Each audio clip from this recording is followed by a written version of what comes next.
Seorang ayah di Palembang, Sumatera Selatan dianiaya anak kandungnya hingga luka serius. Penganiayaan diduga dipicu kemarahan pelaku karena tidak diberi uang untuk membeli narkoba.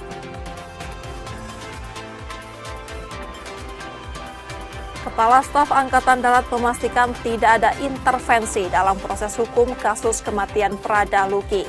Kasat berharap semua pihak menjalani proses hukum sesuai prosedur yang berlaku. Sriwijaya FC bersiap menghadapi ujian berat saat menjamu peringkat 2 grup 1 Adiaksa FC Banten di Stadion Gelora Sriwijaya Jakabaring Palembang. Skuad Laskar Wongkito menargetkan poin penuh.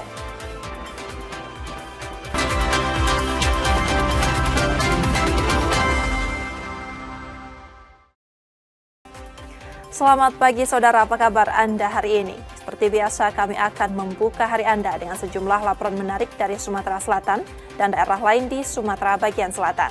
Selain berita utama tadi masih ada informasi menarik lainnya yang akan kami sampaikan. Bersama saya Rizka Silviana, inilah Kompas Sumbaksel selengkapnya di Kompas TV Independen, terpercaya.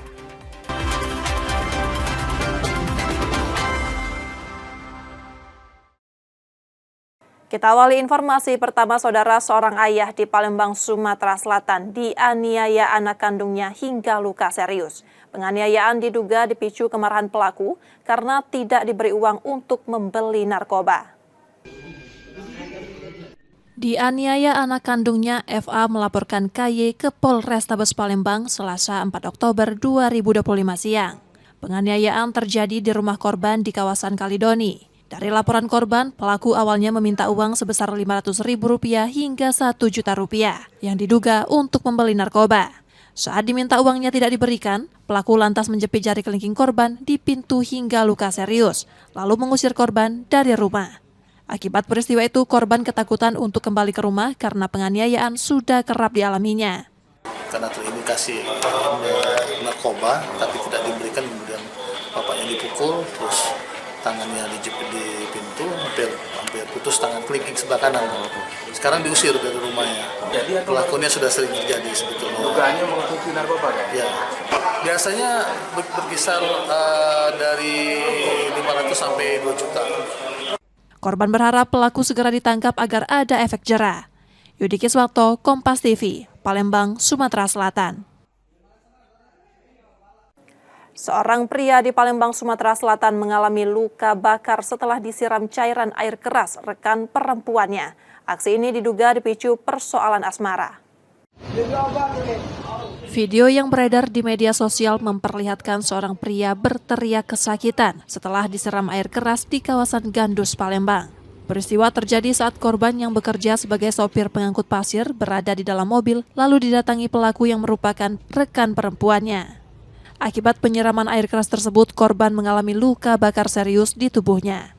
Warga yang melihat situasi itu langsung mengevakuasi korban ke klinik terdekat, sementara pelaku kabur dengan berjalan kaki. Mereka tuh masih di jalan, udah di jalan kan. Bibi itu datang ke Mamang itu kan. Jadi Mamang itu tuh apa ya? Di Mamang kayaknya posisi Mamang masih dalam mobil. Nah pas kami datang posisi nggak kena siram itu, jadi kami kurang tahu jelas mana kan. Nggak kena siram kan di dalam mobil kena siram. Peristiwa ini diduga dipicu persoalan asmara. Kasus tersebut telah dilaporkan ke Polsek Gandus Palembang dan polisi melakukan olah TKP di lokasi kejadian. Reski Oktora, Muklas Diferensial, Kompas TV, Palembang, Sumatera Selatan. Kepala Staf Angkatan Darat memastikan tidak ada intervensi dalam proses hukum kasus kematian Prada Luki. Kasat berharap semua pihak menjalani proses hukum sesuai prosedur yang berlaku.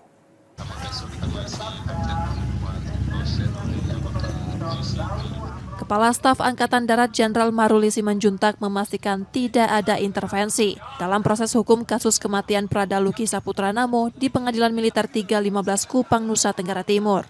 Kasus tersebut sudah disidangkan dan dipastikan tidak ada intervensi. Hal tersebut ditegaskan Kasat saat kunjungan kerja di Palembang pada Rabu 5 November 2025 petang. Kasat mengingatkan sidang merupakan tempat dipertanggungjawabkan bukti dan saksi dari satu perkara. Sidang memiliki prosedur sendiri, mulai tuntutan, pembuktian, putusan, hingga banding. Semua pihak menurut Kasat terkait hal tersebut mengikuti prosedur yang ada. Jika ada yang tidak puas dengan tuntutan atau putusan dalam persidangan dapat banding, begitu sebaliknya. Jadi semua itu kan ada sidangnya, ya ada yang itu sidang juga tidak bisa kita intervensi, ya sidang itu bagaimana bukti-bukti, saksi-saksi berarti dia harus bertanggung jawab, gitu. Kan ada prosedurnya kalau yang namanya menuntut, kalau dia tidak mendapatkan, tidak puas ya dia banding, itu kan ada prosedurnya. Kalau yang ini juga tidak terima terlalu berat, ya dia banding, itu memang hukum gitu, ya. Jadi kita juga nggak mungkin bisa ini suruh intervensi begini segala macam, nggak bisa seperti itu. Ya. Keterangan Kasat tersebut menanggapi dinamika proses hukum kematian Prada Luki. Purwantoro, Kompas TV, Palembang, Sumatera Selatan. Mengantisipasi potensi bencana hidrometeorologi pada akhir 2025, Polda Sumsel menggelar apel kesiapan personel. Sejumlah wilayah dipetakan rawan banjir dan tanah longsor sehingga perlu kewaspadaan bersama. 606 bencana alam, diantaranya Polda Sumsel menggelar apel kesiapan personil untuk menghadapi potensi bencana hidrometeorologi yang diperkirakan terjadi mulai akhir 2025. Apel di halaman Mapolda Sumsel ini melibatkan TNI, Basarnas, Dinas Perhubungan, Satpol PP, dan unsur pemerintah daerah. Curah hujan tinggi diprediksi berlangsung hingga Februari 2026 dan dapat memicu banjir serta tanah longsor. Sejumlah wilayah seperti Oku Selatan, Muratara, dan Pagar Alam menjadi perhatian karena dinilai rawan, tidak hanya akibat faktor alam, namun juga minimnya resapan air akibat alih fungsi lahan dan perluasan permukiman. saat ini, di mana curah hujan mulai tinggi, dan kita juga akan meminta kepada pihak terkait, dalam hal ini pemerintah daerah, untuk memperhatikan kembali daerah-daerah wisata yang menggunakan jalur sungai sebagai sarana wisata seperti Arung Jeram, pendakian gunung, dan lain-lain. Ini akan kita himbau untuk lebih berhati-hati dan kalau memang tidak memungkinkan untuk kita tutup sementara untuk menghindari bencana ke depan. Pemerintah daerah diminta lebih ketat mengawasi kawasan destinasi alam, termasuk menutup sementara wisata Arung Jeram maupun pendakian saat cuaca ekstrim. Sedikitnya 1.500 personil Brimob Polda Sumsel disiagakan dan disebar ke seluruh wilayah. Rizky Oktora, Muklas Diferensial, Kompas TV, Palembang, Sumatera Selatan.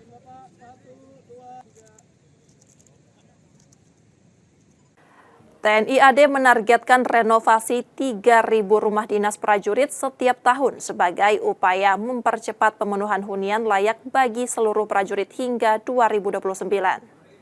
Kepada Kepala Staf Angkatan Darat dan Ibu Ketua Umum Persipka.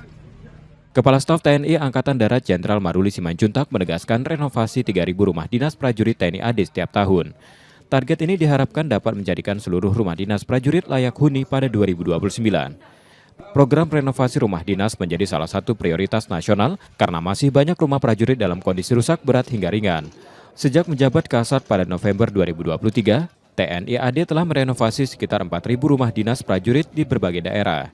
Dalam program ini, ukuran rumah dinas lama yang tergolong sangat kecil juga akan ditingkatkan agar lebih sesuai kebutuhan keluarga prajurit.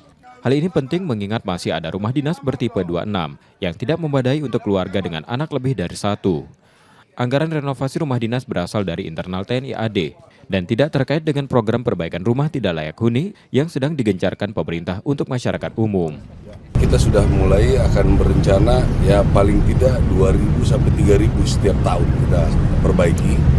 Itu kalau misalnya kita bisa berjalan, saya kira 3-4 tahun cukup berpengaruh lah nanti untuk perumahan anggota. Sehingga nanti jangan tentara ini melakukan RTLH di masyarakat padahal rumahnya juga meruntuh gitu.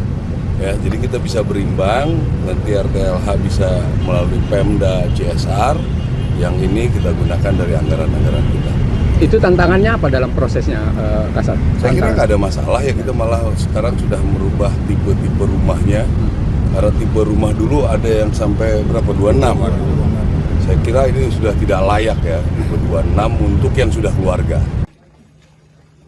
Program ini diharapkan menjadi wujud keadilan bagi prajurit yang selama ini ikut terlibat mendukung program perubahan bagi warga berpenghasilan rendah.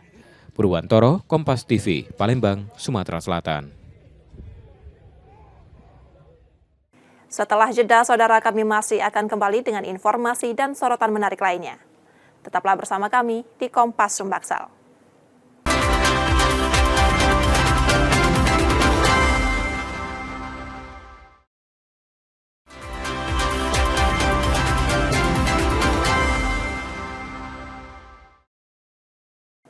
Anda masih menyaksikan Kompas Sumbaksal, saudara. Saatnya kita akan melihat sorotan dari daerah di Sumatera bagian selatan. Berikut laporan dari Bengkulu, Jambi, Lampung, dan Kepulauan Bangka Belitung. Menggunakan helikopter milik Polri, Wakil Menteri Kehutanan Rohmat Marzuki mendarat di lokasi perambahan hutan di kawasan Bentang Alam Seblat, Kabupaten Mukomuko. Dalam peninjauan tersebut, Wamen didampingi Sekretaris Jenderal Penegakan Hukum Kehutanan, pihak BKSDA, Direktur Konservasi Kawasan, serta Dinas LHK Provinsi Bengkulu. Wamen Kehutanan menyayangkan aksi perambahan yang mengancam kawasan konservasi dan mengusik habitat satwa dilindungi. Dia menegaskan pemerintah akan melakukan penguasaan kembali kawasan serta memperketat pengawasan dan penegakan hukum di Bentang Alam Seblat. Kita lakukan pemulihan ekosistem. Nah, target pertama adalah di daerah ini. Karena posisinya adalah 5 ekor itu di sana, 6 ekor di sana. Yang itu disinilah yang terfragmentasi. Mereka belum bisa nyambung di sana. Mereka belum bisa ketemu. Nah, tentu ini menjadi prioritas pertama untuk kita rehabilitasi dan kita pulihkan ekosistemnya. Senada dengan itu, Kepala Balai Besar Taman Nasional Kerinci Seblat Haidir menegaskan pihaknya akan melakukan operasi lapangan secara rutin dan meningkatkan kolaborasi dengan berbagai pihak dalam upaya menjaga kawasan dari perusakan. Langkah pertama adalah menguasai kembali lahan yang sudah dirambah ini dan kita lakukan operasi dan penjagaan secara bersama-sama kolaboratif antara Taman Nasional, Dinas Kehutanan, BKSDA.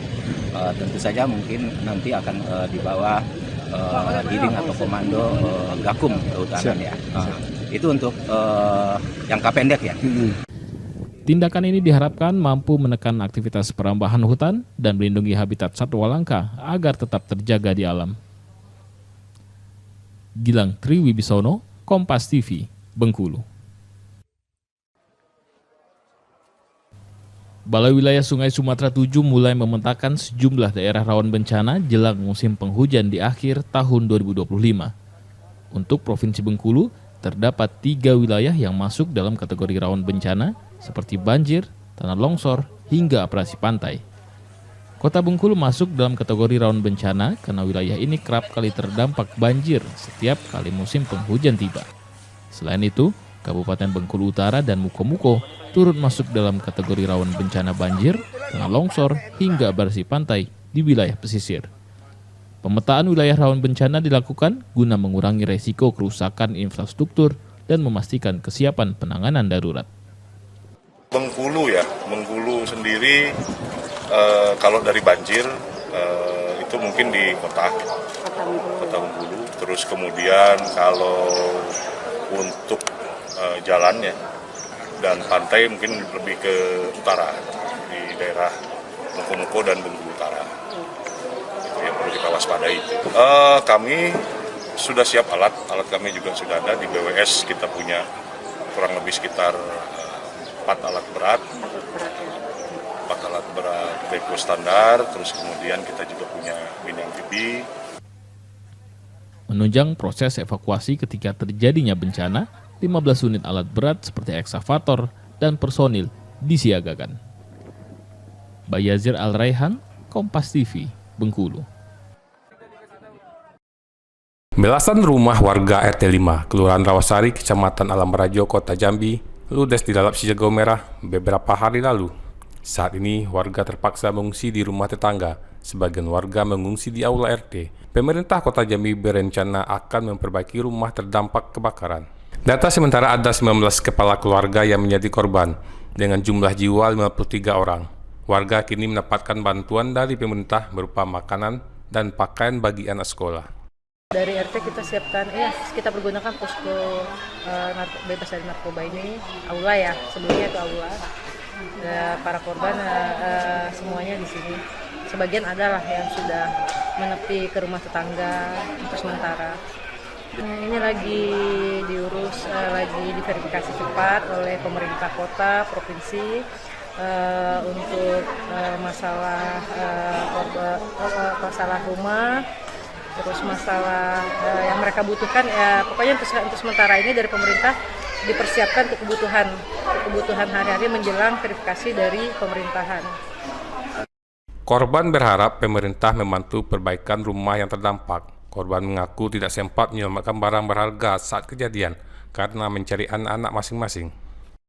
Kebetulan sih tuh katanya sih dengarnya konslet dari rumah saya konsetnya. Tuh jadi dia nyamber ke AC, jadi nyambung meledak dia. Kebetulan rumah-rumah padat. Ya rumah-rumah padat juga dapat aku. Di atasnya juga papan semua sih. Di gang saya tuh kebetulan kan anak-anak tuh pada kecil-kecil semua kayak gini semua. Jadi orang tua tuh pada nyari anak-anaknya, cucu-cucunya. Jadi nggak kepikiran tuh melamati barang-barang yang di rumah. Jadi semua yang hangus semua. Jadi Bang, untuk sementara ini seperti apa bantuannya? Bantuannya ya kita sosialisasi aqua, makanan dari Kemensos, kita ada kasur juga, ada selimut, ada dapurnya juga, dapur umumnya. Saat ini pemerintah telah menyalurkan bantuan dapur umum dan tempat tinggal sementara bagi pengungsi di Aula RT. Wiradin Manik, Kompas TV Jambi.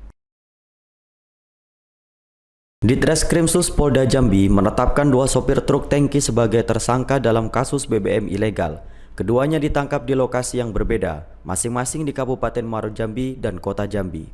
Pengungkapan ini berawal dari informasi warga adanya pengangkutan BBM dari tempat pengolahan minyak ilegal di Kabupaten Musi Banyuasin, Sumatera Selatan yang akan dibawa menuju ke Pekanbaru Riau menggunakan truk tangki bertuliskan PT NBS. Petugas kemudian memberhentikan truk tangki itu di Jalan Lintas Sumatera Jambi Palembang, Desa Pondok Meja, Kecamatan Mestong, Kabupaten Muaro Jambi. Sedangkan untuk mobil truk tangki satu lagi dihentikan di Jalan Lingkar Selatan, Kelurahan Kenali Besar, Kecamatan Alam Barajo, Kota Jambi. Subdit 4 mendapatkan informasi bahwa akan ada kegiatan pengangkutan yang diduga mengangkut BBM ilegal yang berasal dari Provinsi Sumatera Selatan. Dengan adanya info tersebut, kemudian kami bersinergi juga dengan Denpom, karena untuk menindaklanjuti itu kami selalu melibatkan dari Denpom, karena informasinya memang yang ketika kami melakukan penindakan ada oknum TNI ketika diamankan. Kemudian jam 9 tim berangkat dan ternyata benar pukul 10.30 kendaraan yang rekan-rekan bisa lihat di sana, yakni truk tangki ukuran kapasitas 16.000 liter melintas di TKP yang pertama dan kemudian kami amankan, yakni ada 2 orang, satu inisial S bersama dengan oknum TNI. Dari tangan pelaku, polisi mengamankan barang bukti 2 unit truk tangki berisi 16.000 liter solar olahan. Akibat perbuatannya, kedua tersangka dijerat pasal 54 Junto pasal 28 ayat 1 Undang-Undang Nomor 22 Tahun 2001 tentang ancaman pidana 6 tahun penjara dan denda hingga 60 miliar rupiah. Wiradari Damanik, Kompas TV Jambi. Kita bakar rame-rame aja, woi. Usah dibakar, gemboi di laut, gemboi. Ayo. Biar mati gak apa-apa, Pak. Rekaman ini sengaja kami samarkan lantaran mengandung unsur kekerasan. Tampak dalam video seorang pelaku pencurian spesialis bobol rumah dihajar oleh warga yang merasa geram. Peristiwa pencurian terjadi di Desa Tridharma Yoga, Kecamatan Ketapang, Lampung Selatan, Lampung, di mana 2 pelaku asal Rumbia, Lampung Tengah dipergoki membobol rumah kosong pada siang hari. Pelaku yang berhasil ditangkap menjadi bulan-bulanan kekesalan warga. 1 pelaku meninggal dunia saat dibawa ke rumah sakit, sementara 1 pelaku lainnya ditangkap saat masuk ke area kebun. Keluarga korban menyebut kedua pelaku sebelumnya mengaku ingin bertamu, namun justru masuk ke dalam rumah dengan membobol jendela depan. Udah tahunya, udah ngobrol itu nih. Ini kan rumah adik saya kosong terus dia kok ada orang gitu, dia balik arah nanyain orang gitu, katanya mau ketemu orang bos jagung, dia bilangnya katanya dari Rumbia, udah gitu udah diajak ngobrol sekitar 10 menit kok yang satunya keluar dari belakang, pintu belakang gitu. Kebetulan belum sempat mereka ngambil, Pak. Tapi udah masuk? Udah masuk ke dalam. Masuk dari sini dong. Bawa apa dia? Bawa apa mereka? Bawa senjata nggak? Enggak sih, kebetulan mereka nggak bawa senjata, cuman bawa motor. Warga yang kesal juga merusak sepeda motor milik pelaku hingga rusak parah. Mereka mengaku geram karena aksi pencurian kerap terjadi di wilayah tersebut. Polisi yang tiba di lokasi sempat kesulitan menenangkan warga yang marah. Sekarang. Apakah itu jadi kekesalan warga, Pak? Nah, itu kemungkinan bisa juga dari situ. Misalnya apa udah sering. Langsung lah warga udah nggak boleh cantem lagi, udah ini lagi. Kalau yang satu ketangkep di mana, Pak? Nah, yang satunya ketangkep ke arah Taman Sari sana. Itu barulah dibawa ke sini lagi. Satu pelaku kini ditahan di Polsek Penengahan untuk pemeriksaan lebih lanjut. Teguh Halitsyah, Kompas TV, Lampung Selatan, Lampung.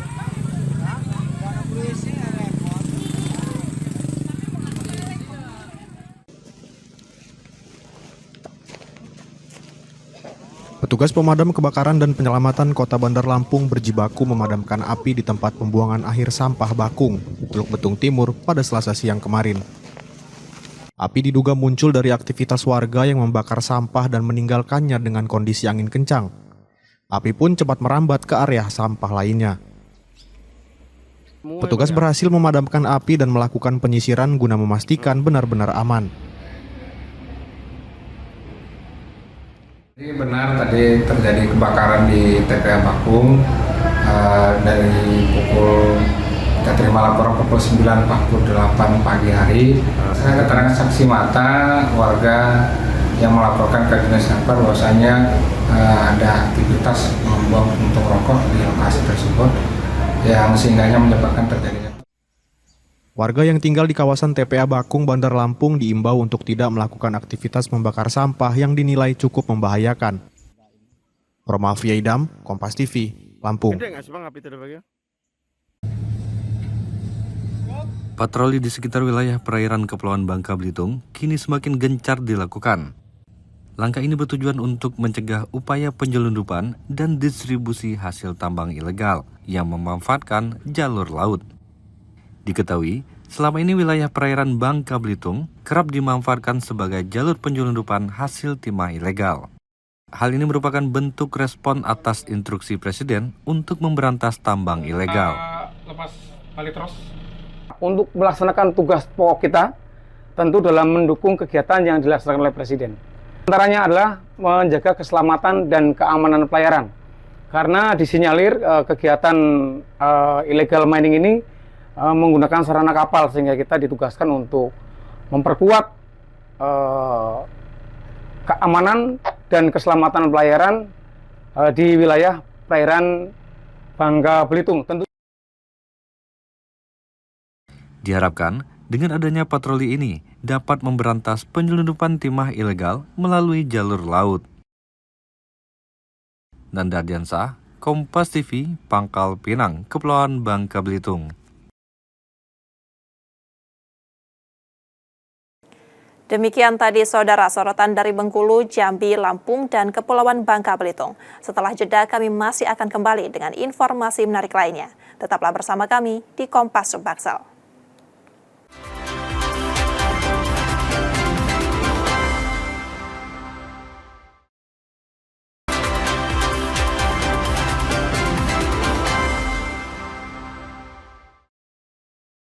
Rizka Selviana masih bersama Anda di Kompas Sumbaksel, saudara. Setelah seminggu diselidiki, Polrestabes Palembang memastikan dugaan percobaan penculikan seorang siswi SMP oleh 4 pria bertopeng tidak terbukti. Kasus yang sempat menghebohkan ini dipastikan hanyalah salah paham dan kebohongan korban.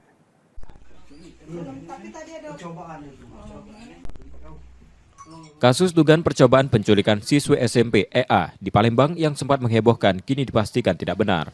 Peristiwa yang terjadi Jumat 31 Oktober 2025 pagi di seberang Ulu 2 ini telah diselidiki polisi selama seminggu. Hasil olah TKP dan keterangan saksi menunjukkan tidak ada penculikan. Polisi menyebut EA berbohong pada guru dan teman-temannya. Fakta sebenarnya, EA hanya disapa seseorang saat berangkat sekolah yang membuatnya ketakutan dan pulang sebelum kembali ke sekolah setelah orang tersebut pergi. Motif kebohongan diduga karena EA terpengaruh isu penculikan anak yang tengah viral. Orang tua EA yang sempat membuat laporan polisi telah meminta maaf dan penyelidikan resmi dihentikan. Dan pada akhirnya orang tuanya mengklarifikasi permohonan maaf karena anaknya memberitakan kepada pihak-pihak terutama guru informasi yang tidak benar. Sehingga ini gayung bersambut karena kebiasaan kita menggunakan gadget yang pada akhirnya berita-berita yang tidak benar itu langsung ditelan mentah-mentah langsung tersebar. Kami sejak awal curiga dari rangkaian cerita yang ada, itulah kita runtut. Kita runtut mendasari barang bukti yang ada di lapangan, baik itu kesaksian pihak-pihak yang pada akhirnya menyimpulkan cerita itu tidak benar. Sebelumnya EA mengaku akan diculik, dipukul menggunakan kayu dan hendak disuntik oleh 4 pria bertopeng. Yudi Kiswanto, Kompas TV, Palembang, Sumatera Selatan. Video seorang anak berusia 10 tahun dikurung di gudang masjid viral di media sosial. Ia diduga menjadi korban perundungan berulang dari teman-temannya, bahkan disertai kekerasan.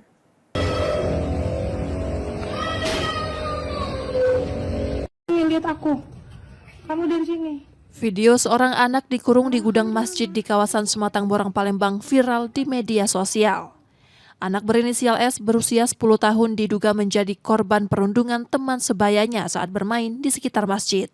Dugaan ini baru terungkap setelah video penyelamatan bocah itu ramai beredar.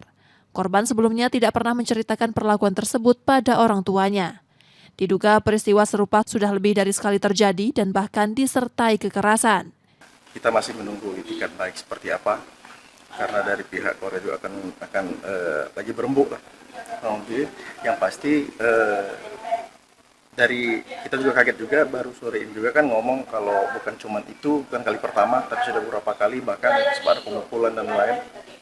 Yang jelas mungkin kita akan melapor kalau memang ini tidak ketemu. Ketua RT setempat menyatakan pihaknya akan memanggil keluarga anak-anak yang diduga terlibat dan membuka ruang mediasi. Mediasi dipanggil pihak terkait, pelaku dan korban, itu kita mediasi. Nah, apapun hasilnya, kalau kita korban dan pelaku itu berdamai, tapi balik-balik kita serahkan ke pihak keluarga dan pelapor dan terlapor kan. Apakah mereka mau berdamai? Sementara orang tua korban berharap ada itikat baik dari pihak keluarga pelaku. Jika tidak ada penyelesaian, langkah hukum akan ditempuh. Reski Oktora, Muklas Diferensial, Kompas TV, Palembang, Sumatera Selatan. Saudara, penyelidikan kasus mata memerah dan lebam siswi SD di Palembang mengungkap fakta baru. Polisi menyebut kondisi tersebut dipicu penyakit batuk rejan yang diderita siswi dalam 1 bulan terakhir. Misteri penyebab mata memerah dan lebam yang dialami siswi SD di Palembang mulai menemukan titik terang. Dari penyelidikan awal, F sempat mengalami bintik merah pada salah satu mata dan dibawa orang tuanya ke puskesmas. Namun beberapa hari kemudian bintik merah itu menyebar hingga memenuhi kedua matanya. Polisi mendapatkan informasi bahwa F mengidap batuk rejan dalam 1 bulan terakhir. Meski begitu, dugaan ini belum dapat menjadi kesimpulan resmi penyebab mata memerah dan lebam yang dialami F. Polisi masih menunggu hasil pemeriksaan rumah sakit. Biasanya memang informasi dari orang tua korban, sudah hampir 1 bulan ini anak tersebut mengidap batuk. Batuk rejan yang tentunya ini perlu diobati secara seksama. Alhamdulillah kemarin Pak Wali Kota sudah begitu ada informasi langsung menjenguk. Harapannya ini juga untuk bisa mengobati atas sakit yang dialami oleh sang putri korban tersebut yang notabene sudah hampir 1 bulan mengalami sakit batuk rejan. Ya. Bisa jadi gara-gara faktor itu, Bang? Nah, belum tahu. Hingga kini penyidik terus bekerja secara maraton untuk mengungkap peristiwa ini secara terang benderang. Yudi Kiswanto, Kompas TV, Palembang, Sumatera Selatan. Kita beralih ke informasi olahraga. Saudara, Sriwijaya FC bersiap menghadapi ujian berat saat menjamu peringkat 2 grup 1 Adiaksa FC Banten di Stadion Gelora Sriwijaya Jakabaring, Palembang. Skuad Laskar Wongkito menargetkan poin penuh.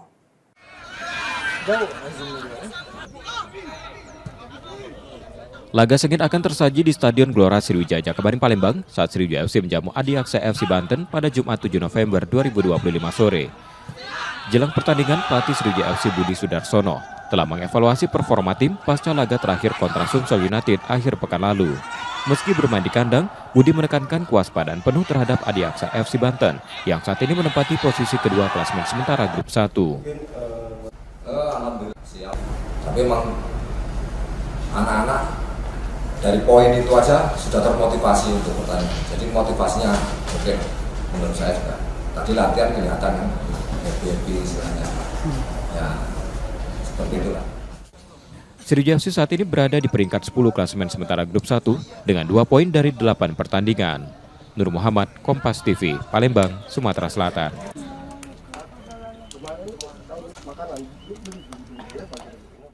Untuk pertama kalinya, NPCI Sumatera Selatan mempertandingkan cabang olahraga para anggar pada Pepar Prof Sumsel 2025. Atlet difabel berharap kejuaraan serupa bisa lebih sering digelar ke depannya.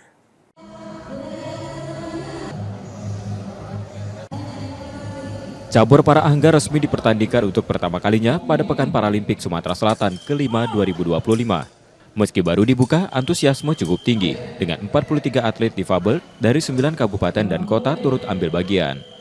Dari gelaran ini sudah terlihat potensi atlet yang dinilai mampu berkembang dan meraih prestasi lebih jauh di tingkat nasional maupun internasional jika dibarengi program pembinaan yang berkelanjutan. Melihat potensi yang sekarang, saya sangat berharap dan Pak Rian juga berharap kita makin meningkatkan lagi sumber daya atlet nasional. Sementara kita mendapat 5 perunggu di Peparnas tahun kemarin.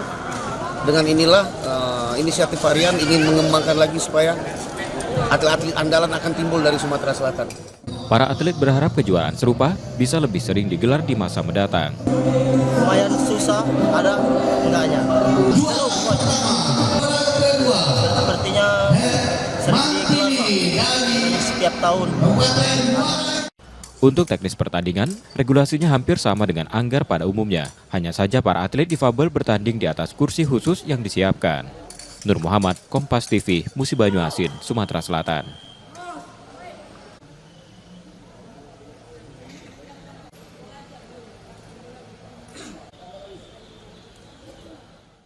Saudara, kami jeda sejenak, setelah itu kami masih akan kembali.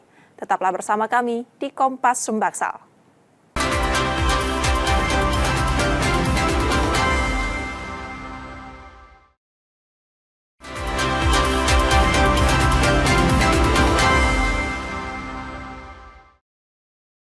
Terima kasih saudara, Anda masih menyaksikan Kompas Sumbaksal.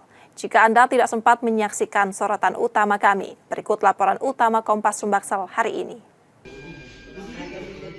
Dianiaya anak kandungnya, FA melaporkan KY ke Polrestabes Palembang Selasa 4 Oktober 2025 siang.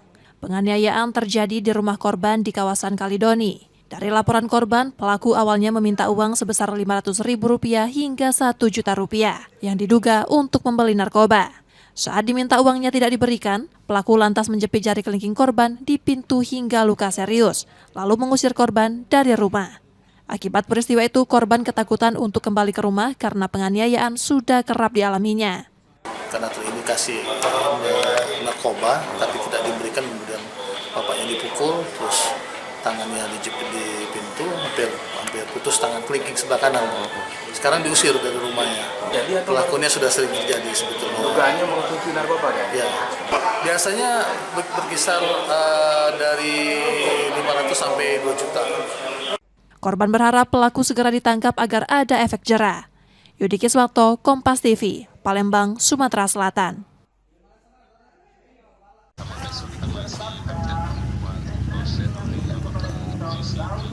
Kepala Staf Angkatan Darat Jenderal Maruli Simanjuntak memastikan tidak ada intervensi dalam proses hukum kasus kematian Pradaluki Saputra Namo di Pengadilan Militer 315 Kupang, Nusa Tenggara Timur.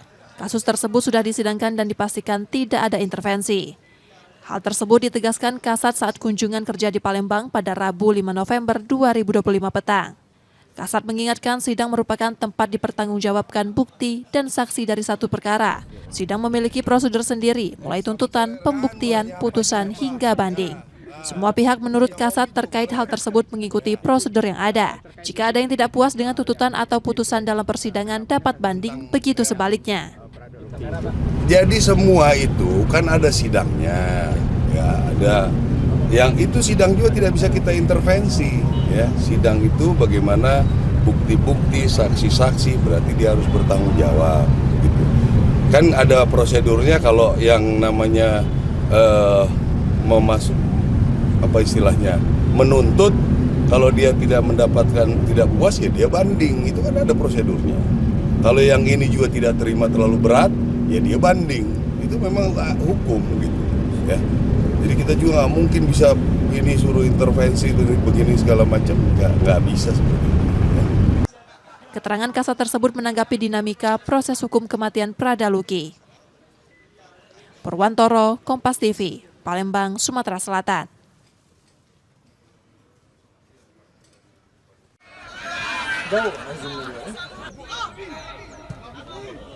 Laga sengit akan tersaji di Stadion Gelora Sriwijaya Jakabaring Palembang saat Sriwijaya FC menjamu Adiaksa FC Banten pada Jumat 7 November 2025 sore.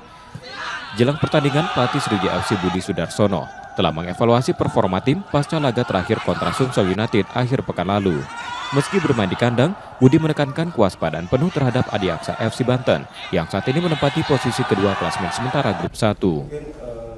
Alhamdulillah siap. Tapi memang anak-anak dari poin itu aja sudah termotivasi untuk pertandingan. Jadi motivasinya oke menurut saya juga. Tadi latihan kelihatan kan, happy istilahnya. Ya, seperti itulah. Sriwijaya FC saat ini berada di peringkat 10 klasemen sementara grup 1 dengan 2 poin dari 8 pertandingan. Nur Muhammad, Kompas TV, Palembang, Sumatera Selatan.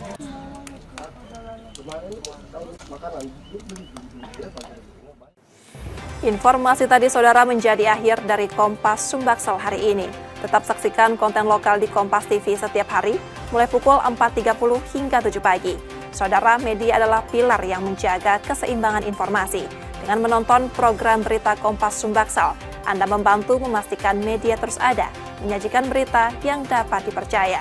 Kembali kami mengingatkan saudara, bagi Anda yang ingin berbagi informasi atau kritik dan saran, dapat mengakses media sosial kami. Akhirnya saya Rizka Selviana pamit, tetaplah menyaksikan Kompas TV, independen, terpercaya. Terima kasih sudah menonton dan sampai jumpa.